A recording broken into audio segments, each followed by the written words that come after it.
all of you know that today we don't have liberty and justice for all. We have one system of justice for the crooks on Wall Street whose greed and illegal behavior almost destroyed our entire economy and resulted in millions of people losing their jobs and their homes and their life savings. And somebody correct me here, but I don't recall that one of those crooks went to jail. That's right!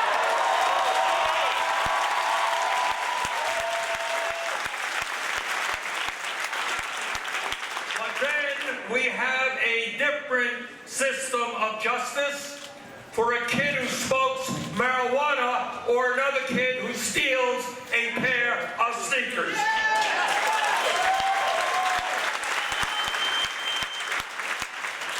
We have one system of justice if you are white, and another system of justice if you are black or brown or Native American.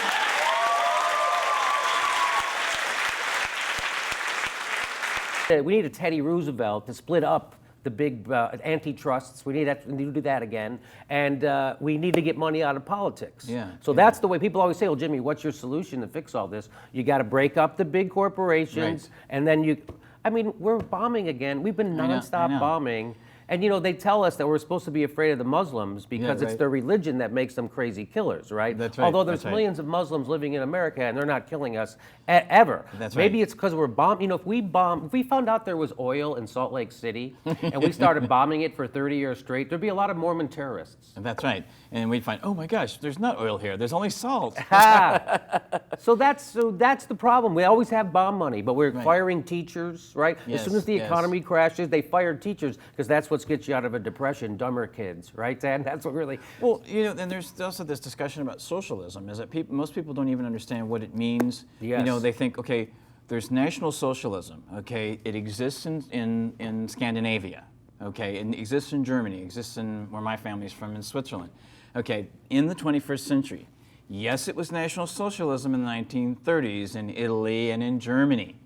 But they were fascist dictators. They were fascists, yes. You know, that's a different thing. And also this thing with capitalism as well. You know, when people say, but more people have been moved out of poverty because of capitalism more than any other system in history. And I'm thinking, that expression, you know, lifting the boats, okay, that's rising another tide thing. does not raise all boats. But when that did happen to some extent, that was in the past. That's we are right. now in the 21st century. Capitalism is failing. Right. We need to change this. Well, because first of all, people don't realize that there is no such thing as a free market. There's just markets that we invent, and then we regulate them heavily. And the people with the most money get to rig those economies, those markets, in their favor, which is why when we have a booming economy, all the profits that the workers generate, all those profits go to the upper 1% instead of the people who are actually generating those profits. That's called a broken economy. That's what Marx actually warned people against about capitalism, that capitalism eats itself. And if we don't regulate it like FDR did, it will eat itself. But if you have good regulations on it, which is so that's the thing too. Bernie Sanders needs to stop saying he's not a capitalist. He needs to say, I'm a socialist, and if you're for Social Security, you are too. Everybody's for Social Security. Everybody's for Medicare. Everybody's for the fire department and the police department and libraries and roads and bridges and national parks. And that's what he says, that's socialism. So he's got to make people less scared of it. The history of socialism in this country is not so different from the history elsewhere. Basically, since capitalism arose as a system and it came to the United States with the colonists who took over this country from the Native Americans, capitalism has been the way that the system organized itself, employers and employees. And like all systems, capitalism in the United States and elsewhere has had the people who love it and the people who don't, the people who think it's a great achievement and the people who think we can and should do better.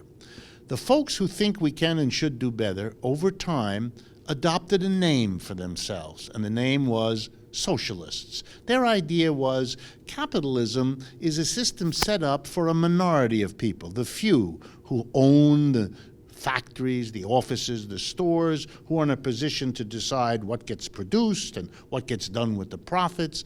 And they run the system to benefit themselves. And the critics said, yeah, but that's the problem. The system benefits you because you run it, but we, who are the majority, and in whose name a revolution in America against Britain was run, we are being left out.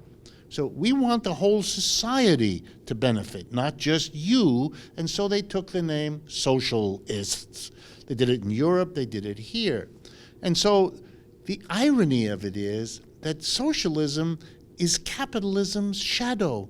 You can't get rid of your shadow, and capitalism can never get rid of socialism, because socialism is the name for the people who are critics. And you can imagine that the system will one day be so wonderful that they will have no critics. But that's never happened in the history of the human race, and it's really a long shot this time. So socialists have been up and down. They've been big, with lots of people thinking it. Other times they've been small. What you can say is the idea that you could get beyond it, that you could live in a capitalism that had no socialism, that's we've never seen. And the irony of ironies is that now, after a Cold War period since Second World War, when it was almost taboo to say socialism, here it comes once again, proving itself always there as it comes roaring back, first in the Occupy Wall Street movement in 2011, and now in the candidacy of Bernie Sanders, as if to tell the world, I told you so, socialism isn't going away, you haven't erased it, because it's the shadow, it's the criticism. And eventually, my guess is that the critics will so outnumber the defenders that the system will dissolve. Because I think that's what happened in the Soviet Union in 1989, that the critics were so numerous, were so determined, that it just fell apart. It was a dissolution, and the notion that it can only happen there and can't happen here is the worst kind of wishful thinking. I'm an organizer with the Democratic Socialists of America. So we are a multi-tenancy organization. We're a nonprofit organization. We're not a political party. We're a multi-tendency organization. Okay, what does that mean exactly? So what that means is that we absolutely do think that electoral politics are important. We want more people to get engaged, like Kenneth, who are going ahead and saying, okay, we're tired of the way this works. We want to bring an alternative to politics outside the regular conservative liberal. But also the idea that we have to be engaged with actual activism, with pressuring politicians outside of elections, and actually building real education around ideology. So we're putting forward something that's different from regular neoliberalism or conservatism, something that's actually truly progressive. You just keep doing it. It sends a real message, I think, that people are in the streets, because it's the only other way to get your voice heard if you don't play the game the way it's been played, with lobbyists, congressmen who are too much influenced by lobbyists, corporate money that influences the politicians.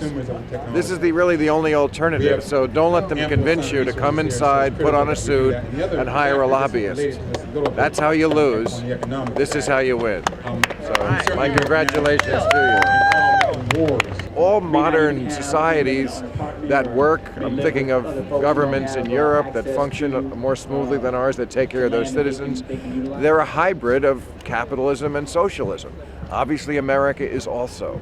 We are full of socialist entities in this country.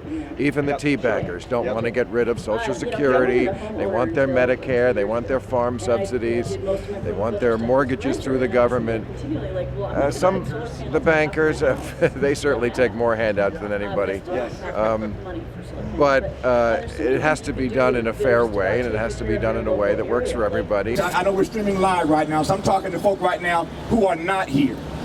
Folk who are not here right now, but know that they're catching hell. Know that they can't find a job. Know that they can't afford their student loans. Know that they're living back home with their mom and them. Know that they don't have access to health care, etc., etc., etc.